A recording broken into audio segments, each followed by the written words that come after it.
Hello dear aspirant, आपके अपने channel tramp student में आपका स्वागत है। तो झारखंड में 1857 का विद्रोह को समझने से पहले आपको 1857 के विद्रोह के बारे में समझना बहुत ज़रूरी है। अगर आपको जानना है कि 1857 में क्या हुआ था, तो मेरे चैनल ट्रैम्प स्टूडेंट के प्लेलिस्ट में चेक करें।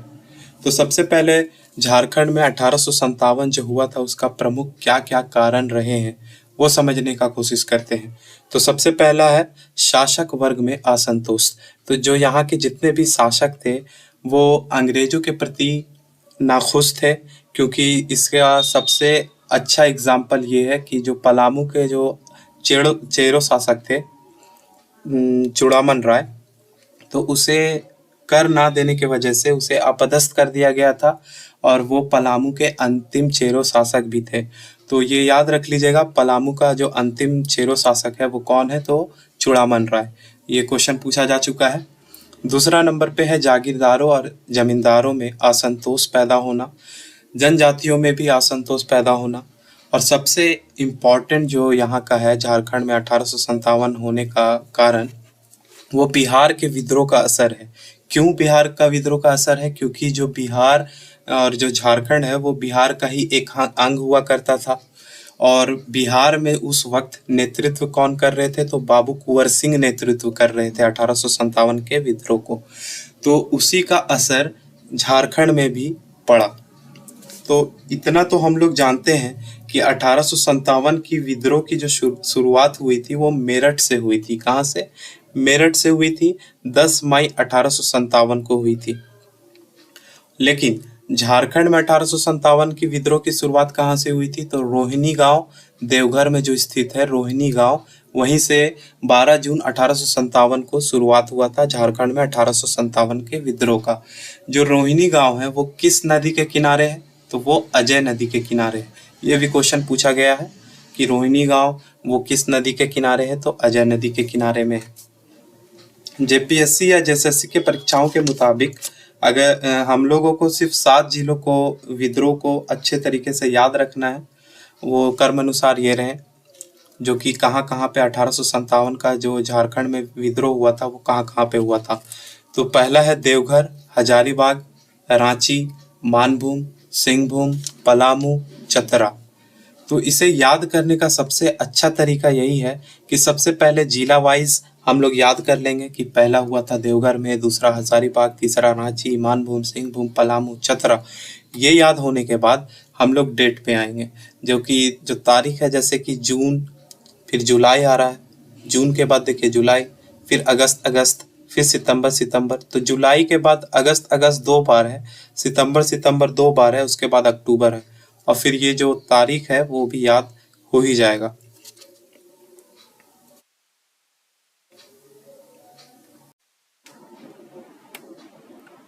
अब एक एक करके समझते हैं। सबसे पहले देवघर से, क्योंकि देवघर से ही झारखंड में 1857 की विद्रोह की शुरुआत हुई, जो कि हम लोग जान रहे हैं 12 जून 1857 झारखंड में इस विद्रोह की शुरुआत हुई। तो यही देवघर में ही रोहिणी गांव में 32वीं रेजिमेंट नाम का एक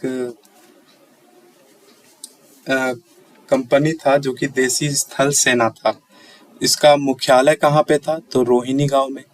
और इस 32वीं रेजिमेंट का जो नेतृत्व किया जा रहा था वो किसके द्वारा किया जा रहा था? तो मेजर मैकडोनाल्ड के द्वारा नेतृत्व किया जा रहा था 32वीं रेजिमेंट का। तो यही 32वीं रेजिमेंट का जो देसी स्थल सेना था, तो इसी ने सैनिकों द्वारा विद्रोह प्रारंभ हुआ। इसी में 32वीं रेजिमेंट का जो सैनिक, यहाँ के जो सैनिक थे, वो उसने विद्रोह प्रारंभ किया, जिसमें नॉर्मन लेस्ली की हत्या हो गई थी वहीं तत्कालीन, और मैकडोनाल्ड तथा ग्रांट घायल हो गए थे। ये दोनों जो थे वो घायल हो गए थे। फिर इमाम खान ने पहचान करवाई हमलावरों की, और पहचान करवाने के बाद मुकदमा चलाया गया उन लोगों पे और फांसी दे दी गई। फिर 32वीं रेजिमेंट का मुख्यालय जो है वो स्थानांतरित करके रोहिणी गांव में जो इसका मुख्यालय था वहां से भागलपुर कर दिया गया। ठीक है। अब आते हैं हजारीबाग में। तो हजारीबाग में 30 जुलाई 1857 को ये विद्रोह शुरुआत हुआ, लेकिन उससे पहले 25 जुलाई 1857 को बिहार के दानापुर के सैनिकों द्वारा जो विद्रोह हुआ था, और दूसरा बाबू कुंवर सिंह जो कि वही बिहार के जो नेतृत्व कर रहे थे 1857 का विद्रोह का, उसका भी जब विद्रोह की जब सूचना मिली हजारीबाग में, तो 30 जुलाई 1857 को रामगढ़ के जो बटालियन थे, तो रामगढ़ का बटालियन के जो सैनिक थे वो उत्साहित होके यहाँ पे भी विद्रोह कर दिए। और रामगढ़ बटालियन का जो मुख्यालय है वो कहाँ पे है, तो रांची में है। ये भी याद रखना है, रामगढ़ बटालियन का मुख्यालय कहाँ पे है, रांची पे। तो 25 जुलाई 1857 को दानापुर सैनिकों का विद्रोह हुआ, बाबू कुंवर सिंह का भी विद्रोह हुआ, और ये दोनों सूचना जब हजारीबाग में पहुंचती है तो रामगढ़ बटालियन के जो सैनिकों द्वारा उत्साहित होकर ये विद्रोह किया गया। कब, 30 जुलाई 1857 को। रामगढ़ बटालियन का मुख्यालय कहाँ पे है, तो रांची में है। उस वक्त मेजर सिम्पसन जो थे वो उपायुक्त थे हजारीबाग के, और जैसे ही ये विद्रोह प्रारंभ होता है तो ये कलकत्ता भाग जाते हैं।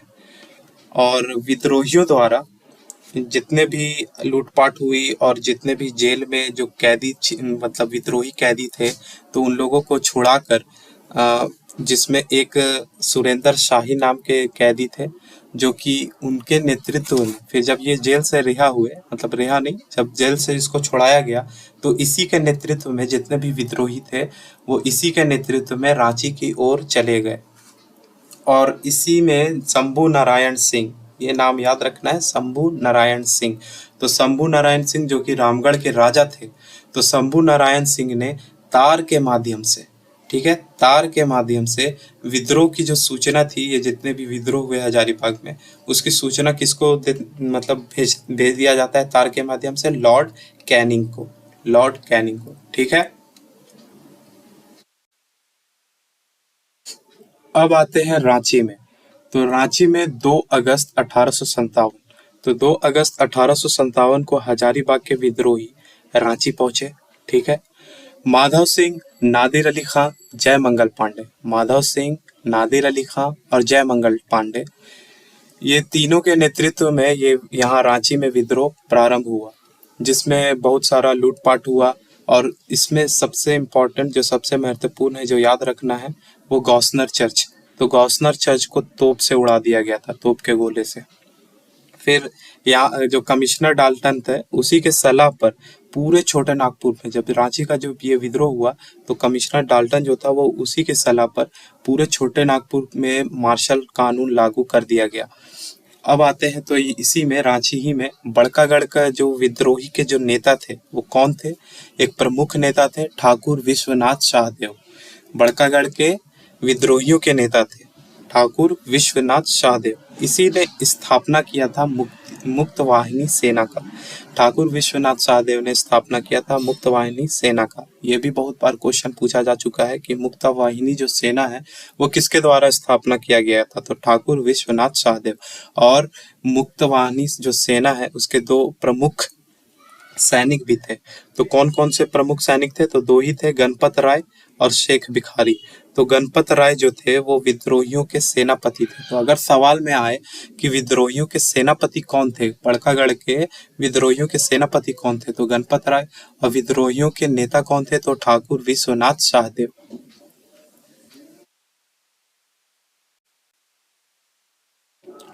अब आते हैं चतरा। तो चतरा में 2 अक्टूबर 1857, 2 अक्टूबर 1857 को रांची के जितने भी विद्रोही थे वो चतरा आ गए और चतरा का ऐतिहासिक युद्ध हुआ, ठीक है। तो चतरा का ऐतिहासिक युद्ध कब हुआ था, तो 2 अक्टूबर 1857 में। किसके किसके बीच में हुआ था, तो अंग्रेज और जय मंगल पांडे के बीच में हुआ था। अंग्रेज में जैसे कि महत्वपूर्ण कौन कौन थे, तो major English, major Simpson, Earl और डायनन, ये सब प्रमुख थे। और जय मंगल पांडे के नेतृत्व में हो रहा था, और उनके नेतृत्व में जितने भी विद्रोही थे वो दोनों एक तरफ थे। तो इन दोनों के बीच में चतरा का ऐतिहासिक युद्ध हुआ, जिसमें मेजर इंग्लिश, मेजर सिम्पसन लोग जीत गए और जय मंगल पांडे हार गए थे। ये जो चतरा का जो ऐतिहासिक युद्ध है, इसमें बहुत महत्वपूर्ण घटना ये हुआ, दुखद भरा, कि यहाँ के जितने जितने भी ज़्यादातर प्रमुख नेता थे वो सारे को फांसी दे दिया गया था।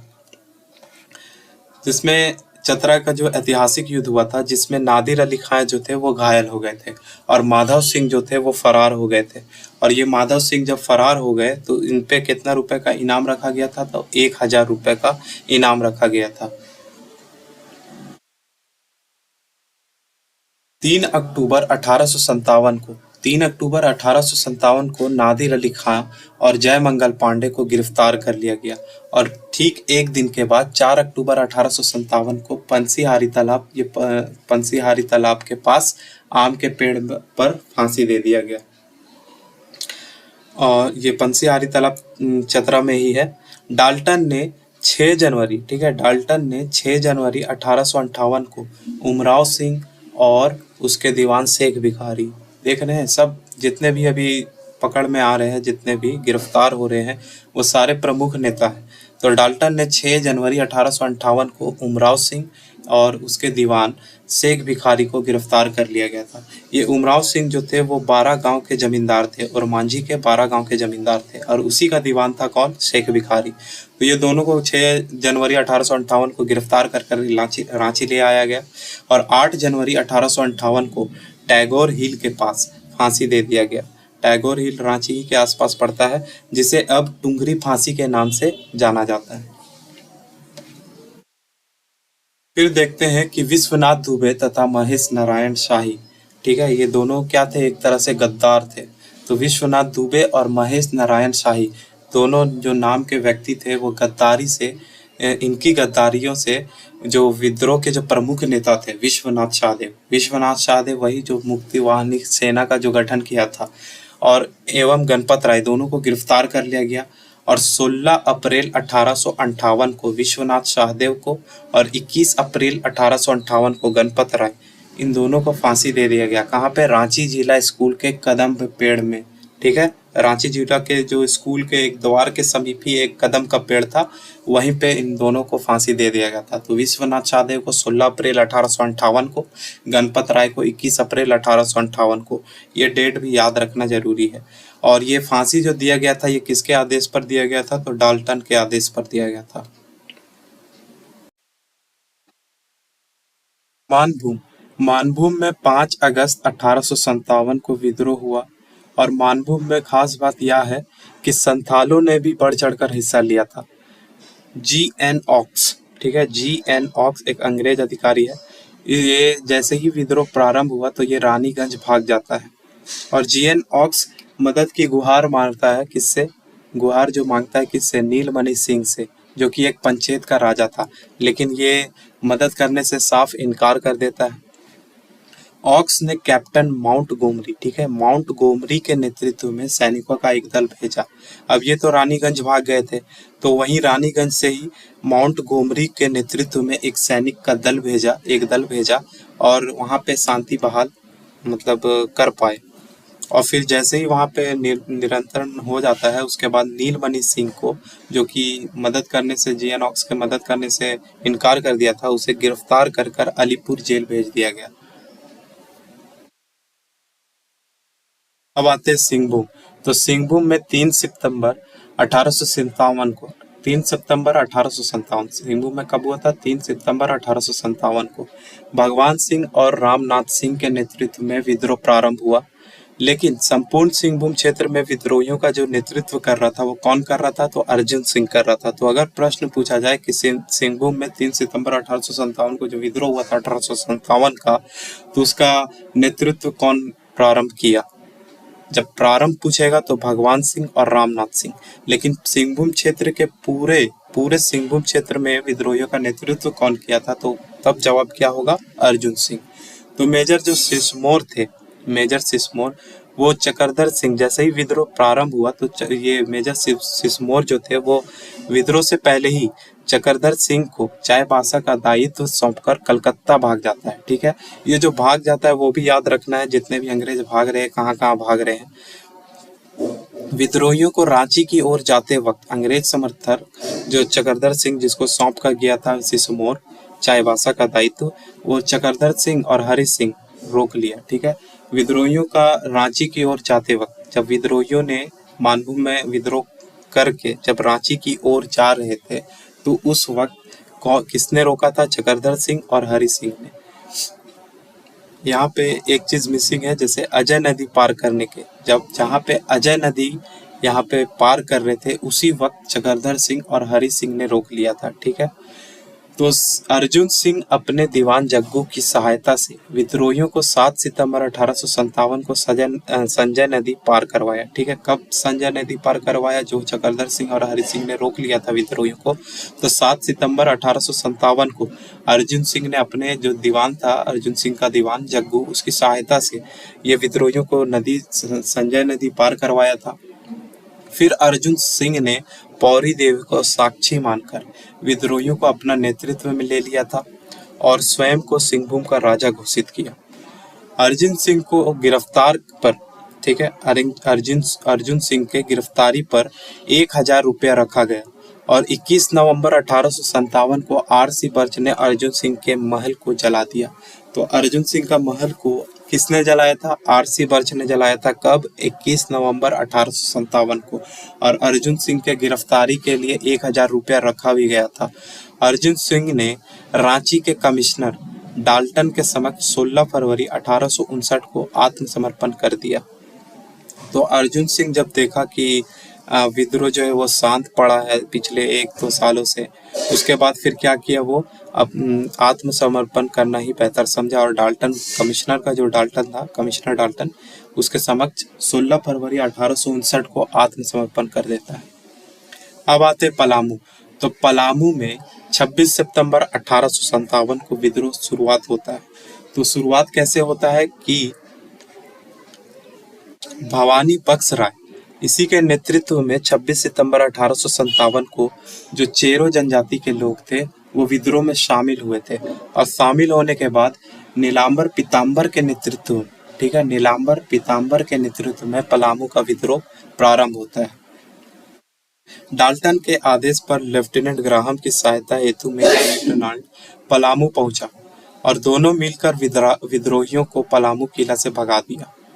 तो डाल्टन के आदेश पर लेफ्टिनेंट ग्राहम जो है वो विद्रोहियों को नियंत्रण में नहीं ला पा रहे थे, तो उसी की सहायता करने के लिए मेजर मैकडोनाल्ड को किसने भेजा था? डाल्टन के आदेश पर मैकडोनाल्ड को भेजा गया था और वो पलामू पहुंचा और लेफ्टिनेंट ग्राहम दोनों मिलकर विद्रोहियों को पलामू किला से भगा दिया था। तो विद्रोह फिर धीरे धीरे कमजोर पड़ने लगा। तो कमजोर पड़ते पड़ते उसका संख्या बहुत कम हो गया था और ना के बराबर हो गया था। तो सीधा सिंह और राम बहादुर सिंह के प्रयासों से विद्रोहियों की संख्या 1000 से अधिक हो गई और चेरो जो जागीरदारों था, उन लोगों का जो अंग्रेजों का जो समर्थन मिला, अंग्रेजों का जो साथ मिला, उसके कारण जो भोक्ता थे वो कमजोर पड़ने लगे। तो नीलांबर पीताम्बर और यहाँ के जितना भी जो भोक्ता जो जनजाति थे वो लोग क्या हो गए? कमजोर पड़ने लगे। फिर एक गुप्तचर की सूचना पर नीलांबर पीताम्बर को एक गुप्त स्थान पर भोजन करते समय चारों ओर से घेर लिया गया। तो नीलांबर पीताम्बर एक गुप्त स्थान पर भोजन कर रहे थे और उसी वक्त भोजन करते समय चारों ओर तरफ से अंग्रेज लोग घेर लिए और 28 मार्च 1859 को नीलांबर पीताम्बर को लेस्लीगंज, ठीक है, लेस्लीगंज में एक आम के पेड़ पर फांसी दे दी गई। तो पेड़ वाला कैसे याद रखेंगे कि देखिए नीलांबर पीताम्बर, तो दोनों में आम छिपा हुआ है।